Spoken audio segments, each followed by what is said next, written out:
everybody! I'm here today to tell you to steer a car better with these 12 insane tips. That's right, these tips are absolutely insane and they're going to help you steer better while driving. Let's get right into the video. I'm going to try and keep this relatively short and sweet, so we're going to get through the tips quickly, so stay tuned and smash the like button right now. Smash that like button. Let's do it. Number one, 2 hands on the steering wheel is much better than 1 hand, okay? At the end of the day, 2 hands gives you more control over the steering wheel.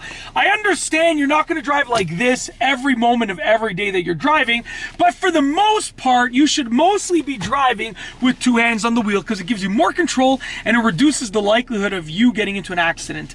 Number 2, use the push-pull technique for slow turns. Now, when I'm talking about steering techniques, I'm referring to everyday driving situations. I'm not talking about getting ready for the driving test. On the driving test, you have to use whatever steering technique that they want you to use, basically. But when you have your license and you can decide how to steer, then you want to try and use the push-pull technique, which is like this right here. So you want to use that technique for slow maneuvers. So let's say you have to do a turn at a slow speed.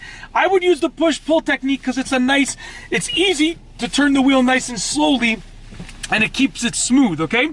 Number 3 is use hand over hand. I apologize, my leg for whatever reason is extremely itchy.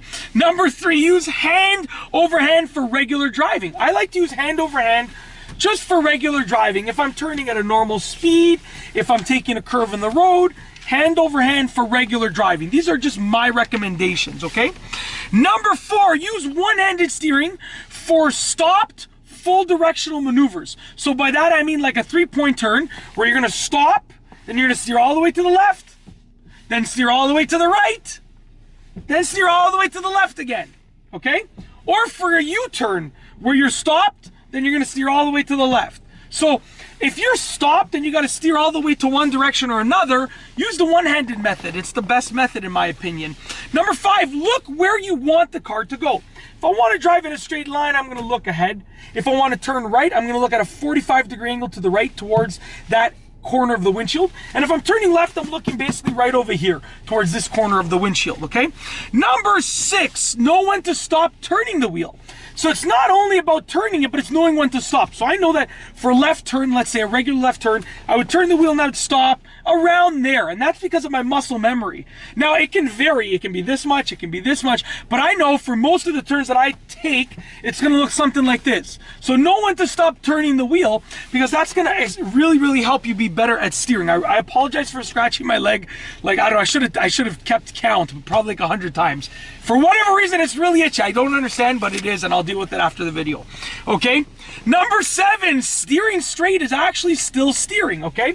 So basically, if you're driving in a straight line, you're still steering. I'll tell you why. If you just let go of your steering wheel, you're going to drift to one side or the other. Or if you just hold it like this in a perfectly straight line, you're still going to drive on an angle. Because the street might not be 100% straight, or you might not be lined up perfectly. So with that being said, steering in a straight line, you're still going to have to make these little micro adjustments to keep that car in a straight line, okay? All right, let's just scratch the leg again because I don't know why this itch won't go away. All right, number 8, your resting hand positions. So you can rest your hands in many different ways. Some people recommend 9 and 3, 10 and 2. Sometimes on the highway, I'll hold the wheel like this and rest my arms.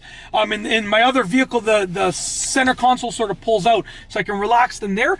But it's up to you. But I always drive, generally speaking, like this for the most part, okay? So I don't know, this is like, it's not exactly 10 and 2, it's not exactly 9 and 3, it's like in between, okay? So it's like 9:30 and 2:30, I guess. That's how I rest my hands. But number 9 is to use what I like to call my hybrid model, okay? Sorry again, you gotta keep scratching the leg. I can't focus when I have this itch, okay? So my hybrid model is very simple. I hold the wheel like this, as a rule of thumb. This is how I hold the wheel, like I said. But then one hand will move to adjust or access the things on the steering wheel. So if I need to use the wipers, this hand will stay where it is, but this hand moves down, and then I can turn on the wipers like that. Then I bring it back up. If I need to signal, this hand stays where it is, this hand moves down, I turn my signal on. I can turn it off, bring this hand back up. So that's my hybrid. Only one hand moves at a time from that resting position. Number 10, mask master. Number 10 is to master the steering wheel related controls. So as you can see right here, we have our steering wheel controls. We have the Bluetooth and radio controls here. We have the cruise controls over here.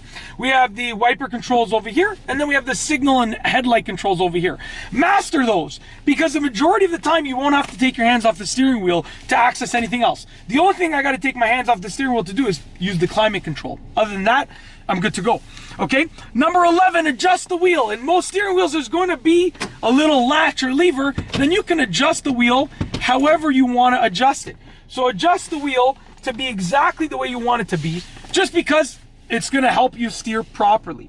And then last but not least is number 12, which is get your proper arm angle and your arm form. Now, I've seen a lot of people drive like this. Okay, that's not how you steer. Okay, I've also seen a lot of people steer like this. That's not how you steer. Mom, I'm looking at you. Yes, my mother drives like this. Her seat is like all the way like this, and she drives like this. I don't get it. I don't understand. I've told her many times, but you know, it is what it is. But that's not how you drive. You want to have sort of like a little bit of a bend in your arm. Not exactly a 45-degree bend. You want to have maybe a little bit less than 45 degrees. Like this, something like this. And this is how I drive. Now, ideally, I would put the seat a little bit further forward, like that, let's say, and that would be the best position. But for whatever reason, in this car, I like to leave the seat a little bit further back. And I end up driving like this. It's just how I feel comfortable driving in this car and seated. But that's it. Those are 12 insane tips to steer a car better. If you like this video, please be sure to give it a thumbs up. Let me know what you think down below as a comment. And of course, be sure to subscribe for more great videos just like this one. And that's all I have for you today. Thanks for watching.